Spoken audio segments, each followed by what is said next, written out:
ਛਾੜਨਾ ਤੇਰਾ ਛਾੜਨਾ ਬਣਾਣਾ ਜੇ ਆਪਾਂ ਨੂੰ ਕੰਮ ਦੇ ਦੇ ਇਹਨੂੰ ਸਾਰੇ ਖਾਣਾ ਇਹਨੂੰ ਕੰਮ ਨਹੀਂ ਦੇਣਾ ਯਾਨੀ ਕਿ ਉਸ ਟਾਈਮ ਕੰਮ ਛੋਟਾ ਜਿਹਾ ਹੋ ਜਾਵੇ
बाहर कर छड़ी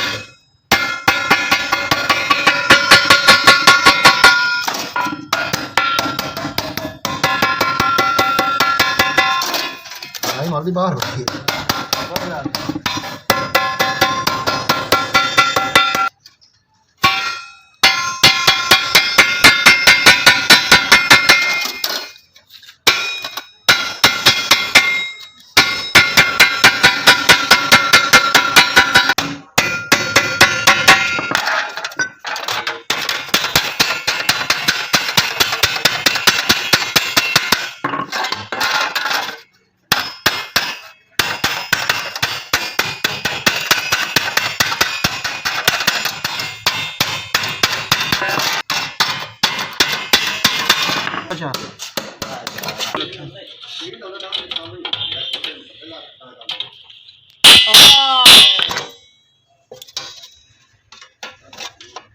अरे पैर रख ला